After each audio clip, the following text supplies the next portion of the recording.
भगवान वराहदेव ने कहा, गीता आश्रये अहम तिष्ठामि गीता में च उत्तमम गृहम। हे देवी, गीता आश्रये अहम तिष्ठामि, सच कहूं तो मैं गीता के आश्रय में ही जीता हूं। कितना राइमिंग हो रहा है, चीता भी पीता है वैसा हो रहा है ये। गीता के आश्रय में मैं जीता हूं।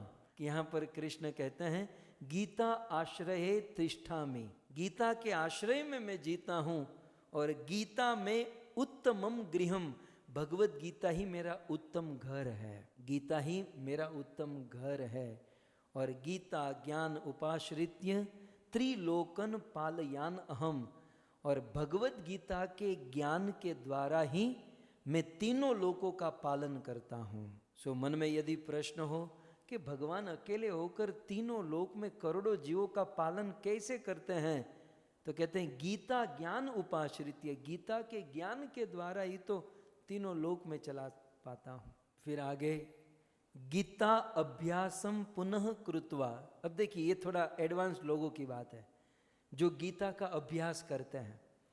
सो गीता, कुछ लोग कहते हैं ना ये पिछले 4-5 दिन से, वैसे तो 2 कथा से ये गीता के पीछे हाथ धोकर पड़ गए हैं, ये इसलिए पढ़े हैं हम लोग क्योंकि इसकी महिमा है। सो गीता अभ्यासम पुनः कृत्वा, बार बार, पुनः माने बार बार, बार बार यदि कोई भगवत गीता का अभ्यास करता है, सो गीता अभ्यासम पुनः कृत्वा लभते मुक्ति उत्तमाम, वह व्यक्ति बारंबार गीता का अभ्यास करता है तो लभते, प्राप्त करता है क्या? मुक्ति। कौन सी मुक्ति? उत्तम मुक्ति। मुक्तियों में भी वेरिएशन है, मुक्ति के भी बहुत सारे स्टेज हैं, लेकिन गीता का अभ्यास करने वाला भगवान वराहदेव कहते हैं उत्तम मुक्ति को प्राप्त होते हैं।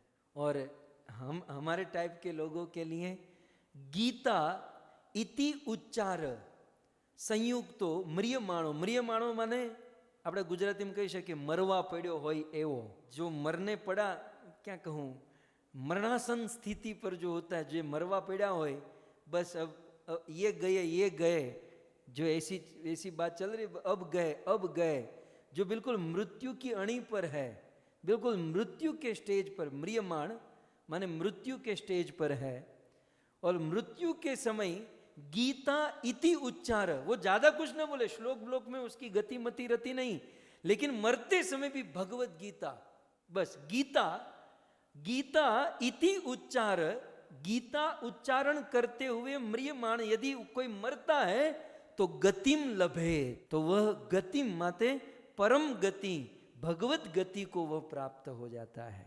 ये गीता की महिमा है। और ये महिमा हमारे आप जैसे लोगों ने नहीं कही, वराह पुराण में भगवान वराहदेव ने अपनी पत्नी पृथ्वी माता को, वसुंधरा को सुनाई। फिर आगे कहते हैं गीतार्थ श्रवणासक्तो, आप लोगों की तरह श्रीमद् भगवत गीता को सुनने में जो आसक्त है, आसक्ति होती ना, तो श्रीमद् भगवत गीता को सुनने में जिनकी आसक्ति है, गीता के अर्थ को सुनने में जिनकी आसक्ति है, फिर वो व्यक्ति महापाप युतोपिवा, वो कितना भी बड़ा पापी हो, पूर्व में उसने कितने भी बड़े पाप किए हो, परंतु गीता सुनने पढ़ने में यदि उसकी आसक्ति हो जाए तो वैकुंठम समाप्नोति, वो वैकुंठ को प्राप्त होता है। और वैकुंठ में भी बहुत सारे जीव होते हैं ना, लेकिन गीता जो पढ़ता है ना, उसे भगवान अपने निकट रखते हैं, अपने बाजू में, इसलिए कहते हैं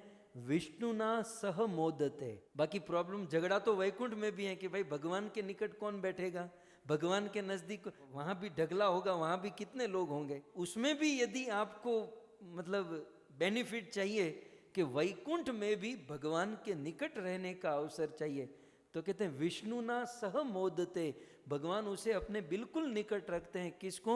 जो भगवत गीता सुनने में आसक्त होता है, कथा सुनने में जो आसक्त होता है। और फिर अंत में गीतार्थ ध्यायते नित्यम कृत्वा कर्माणि भूरिशः जीवन मुक्त सविज्ञेयो देहांते परमम पदम।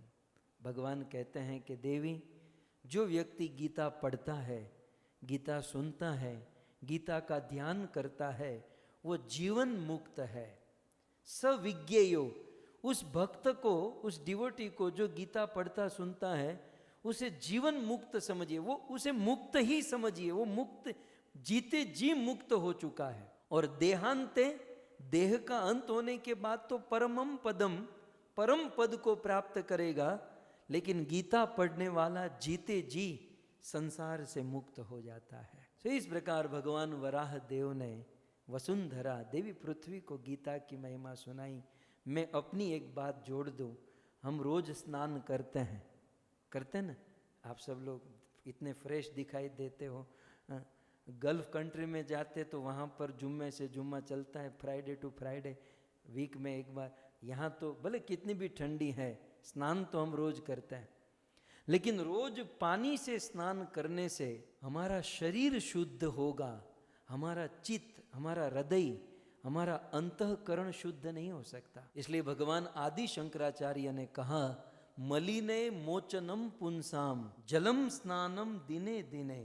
भगवान शंकराचार्य कहते हैं कि हम लोग दिने दिने, हम रोज प्रतिदिन स्नान करते हैं, लेकिन प्रतिदिन स्नान करने से शरीर शुद्ध होता है, हमारा चित्त, हमारा मन, हमारा अंतःकरण शुद्ध नहीं होता। लेकिन कहते हैं सकृत गीता मृत स्नानम, यदि कोई सकृत थोड़ा भी भगवत गीता में स्नान कर ले तो संसार मल नाशनम, तो संसार के मल से, सारे दोष दुर्गुण से व्यक्ति मुक्त हो जाता है, परम पवित्र हो जाता है।